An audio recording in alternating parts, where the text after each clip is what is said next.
On the morning of September 11, 2001, 19 men armed with box cutters directed by a man on dialysis in a cave fortress halfway around the world using a satellite phone and a laptop directed the most sophisticated penetration of the most heavily defended airspace in the world, overpowering the passengers and the military combat-trained pilots on 4 commercial aircraft before flying those planes wildly off course for over an hour without being molested by a single fighter interceptor.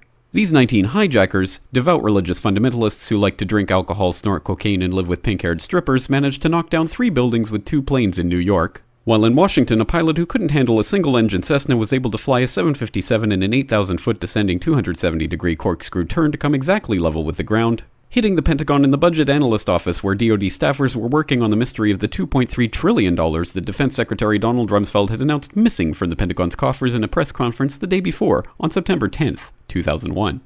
Luckily, the news anchors knew who did it within minutes. Osama bin Laden. The pundits knew within hours. Osama bin Laden. The administration knew within the day. Terrorists who committed these acts and those who harbored them. And the evidence literally fell into the FBI's lap. That a hijacker's passport was found blocks from the World Trade Center crash site, if you can believe that.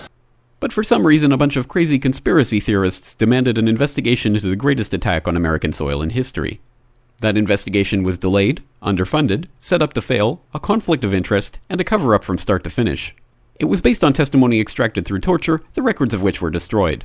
It failed to mention the existence of WTC-7, Able Danger, P-TECH, Sibel Edmonds, OBL and the CIA, and the drills of hijacked aircraft being flown into buildings that were being simulated at the precise same time that those events were actually happening. It was lied to by the Pentagon, the CIA, the Bush administration, and as for Bush and Cheney, well, no one knows what they told it because they testified in secret, off the record, not under oath, and behind closed doors. It didn't bother to look at who funded the attacks because that question is ultimately of little practical significance. Still, the 9/11 Commission did brilliantly answering all of the questions the public had, except most of the victims' family members' questions, and pinned blame on all the people responsible, although no one so much as lost their job, determining the attacks were failure of imagination. Because Nobody in our government, at least, and I don't think the prior government that could envision flying airplanes into buildings. Except the Pentagon, FEMA, NORAD, and the NRO.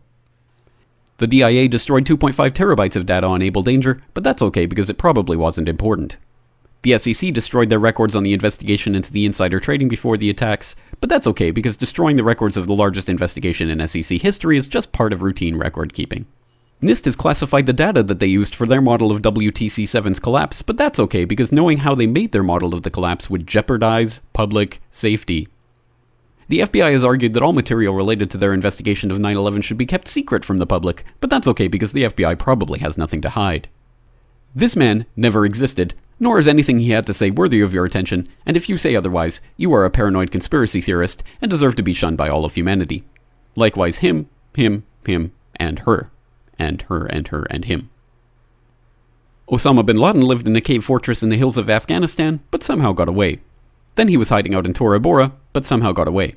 Then he lived in Abbottabad for years, taunting the most comprehensive intelligence dragnet employing the most sophisticated technology in the history of the world for a decade, releasing video after video with complete impunity and getting younger and younger as he did so, before finally being found in a daring SEAL team raid which wasn't recorded on video, in which he didn't resist or use his wife as a human shield, and in which these crack special forces operatives panicked and killed this unarmed man, supposedly the best source of intelligence about those dastardly terrorists on the entire planet. Then they dumped his body in the ocean before telling anyone about it. Then a couple dozen of that team's members died in a helicopter crash in Afghanistan. This is the story of 9/11, brought to you by the media which told you the hard truths about his head could be seen to move violently forward. And they took the babies out of the incubators. And mobile production facilities. And the rescue of Jessica Lynch. If you have any questions about this story, you are a batshit paranoid tinfoil dog-abusing baby hater and will be reviled by everyone. If you love your country and or freedom, happiness, rainbows, rock and roll, puppy dogs, apple pie, and your grandma, you will never ever express doubts about any part of this story to anyone. Ever. This has been a public service announcement by the Friends of the FBI, CIA, NSA, DIA, SEC, MSM, White House, NIST, and the 9/11 Commission. Because ignorance is strength.